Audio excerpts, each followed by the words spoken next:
한국이라고 하는 나라에서는 60대만 넘어가도 경제적으로 잉여 인간으로 취급합니다. 수명은 83세를 넘어섰다라고 하는데 실제로 현실 세계에서는요, 나이 50만 넘어도 회사에서 나가야 되는 그런 처지에 놓이는 사람들이 엄청나게 많죠. 이게 현실입니다. 현실과 실제 사람들의 인식과 자신의 처지가 꽤나 간격이 있다라는 이야기를 좀 하고 싶은 거고요. 경제가 어렵다, 상황이 안 좋다, 뭐 이런 얘기들도 많이 하는데 결국에는 전반적인 경제 상황이 안 좋으면 그에 따라서 사람들의 삶도 같이 어려운 게 맞는 것 같습니다. 그리고 좀 더 고민하고 좀 더 생각해 봐야 할 것들은 살아가는 게 점점 더 녹록지 않다라는, 점점 더 힘들어지고 빡세진다라는 겁니다. 그렇게 힘들어지고 빡세진다라는 의미는 내가 마음을 조금 더 단단하게 먹어야 될 것 같다, 조금 더 예민하게 좀 더 고민하며 지내야 되겠다라는 이야기와도 이어지는 것 같습니다. 어떻게 살아가야 될까?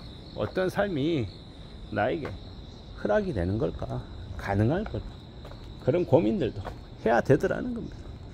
결국 정신 좀 차리고 살아가야 되는 거죠. 조금 더 신경 쓰고 좀 더 예민하게 좀 집중을 하고 지내야 될 필요가 있는 것 같습니다. 그렇게 살아가야, 그렇게 지내야 뭔가가 좀 나아지려나 봅니다. 막막하죠. 겁나기도 하고 두렵기도 하고 어떻게 살아가야 되나라는 생각은 항상 할 수밖에 없는 것 같습니다. 그렇게 정신 차리고 지내야 되는 거죠. 누가 뭐라 하든 간에 말입니다. 참 씁쓸하기도 하고 안타깝기도 하고 답답하기도 하고 걱정이 되는 일도 좀 더 많죠.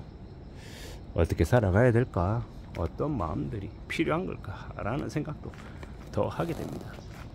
누가 뭐라 하든 간에 지금의 삶을 잘 좀 추스려 나가려면, 잘 챙겨 나가려면 항상 나중을 위한 대비가 항상 있어야 될 것 같습니다. 누가 해야 된다, 안 해야 된다, 뭐 그런 말을 자주 듣는 것도 나름 도움이 되는 것 같습니다. 그 얘기만 듣는다고 해서 내 행동이 바뀌지 않으면 무슨 의미냐라고 말하는 사람도 있겠지만, 그런 이야기조차 듣지 않는 사람들은 아예 변할 수 있는, 준비하고 대비할 수 있는 가능성 자체가 없어지는 거니까 항상 염두하고 항상 신경 쓰고 나라면 어떻게 해야 될까라는 생각을 계속 하는 게 좋겠다라고 이야기하고 싶은 겁니다. 다들 사는 게 힘들다고 얘기하고 노후에 빈곤한 사람들이 꽤나 많다고 얘기하는데 나는 그러지 않을 거다라는 막연한 그런 희망을 품고 사는 사람들이 많은 것 같습니다. 근데 이제 그런 막연한 희망이 결코 우리에게 좋은 게 아니죠. 불안감이나 염려나 두려움이 되려 우리의 삶을 지켜주는 밑거름이라고 저는 생각합니다. 그래서 의심도 하고 좀 대비도 하고 좀 둘러보기도 하고 따져보기도 해야 된다라고 보는 거죠. 60대만 넘어가면 잉여 인간, 그리고 50대만 넘어가도 언제든지 내몰릴 수 있는 현실적인 상황들, 간격을 메우기 위해서 뭘 해야 될지, 어떻게 살아가야 될지에 대한 걱정을 계속하는 사람들. 저도 이제 친구들이랑 지인들이랑 얘기하다 보면 그런 얘기를 많이 합니다. 지금은 음식 배달하는 일, 택배 일, 그리고 물류센터에서 하는 일, 이 정도 말고는 다른 곳에 가서 일할 곳이 마땅치 않다고 하더라고요. 그만큼 빡빡하다라는 거예요. 그만큼 어떻게 얘기할 수 있는, 일할 수 있는 공간 자체가, 여지가 없다라고 하더라고요. 그럼 되게 암울하잖아요. 답답하잖아요. 어떻게 살아갈 수 있겠습니까? 어떻게 지낼 수 있겠습니까? 나름의 내가 활동할 수 있는, 내가 움직일 수 있는 공간이 없는데 어떻게 하냐라는 겁니다. 그런 답답함, 암담함, 걱정들이 많이 있는 게 요즘 시대랍니다. 누가 그런 얘기를 하더라고요. 50대에 해당되는 사람들이 어디에서든 일하고 있다라면 그 일하고 있다라는 그 행위 자체만으로 대단한 거다라고 말하더라고요. 오죽하면 그런 얘기를 할까라는 생각이 들다가도 또 그래, 그 말이 맞는 것이 라는 생각도 듭니다. 586들이 대거 내몰리고 있는 지금의 시대에 뭔가 그래도 하고 있다라고 하면 그거 자체가 존경받아야 되는 거고 인정받아야 된다라는 생각도 들었습니다. 우리는 언제든 뭔가를 좀 대비하고 대응하고 사는 것들이 더욱더 필요하다라는 겁니다. 세상 호락호락하지 않고 만만하지 않기 때문에 조금 더 각오를 다져야 되고 어떻게 살아갈지에 대한 대책 마련도 해야 되는 거고 다들 힘든 것 같습니다. 지금 여기는 천도교 중앙대교당입니다. 여기 보니까 1905년 12월 1일 동학을 천도교로 대고천하한 의암 손병희 성사가 1916년 이곳을 매입해 중앙대교당을 건립 추진했답니다.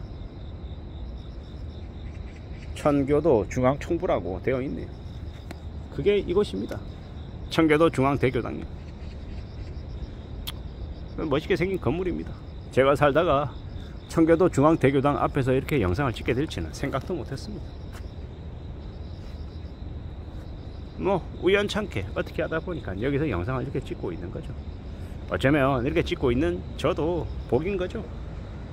이른 아침 시간에 출근하기 전에 여기를 돌아다니면서 하루를 미리 시작하고 있으니까 고마운 게 아닌가 라는 생각도 해봅니다.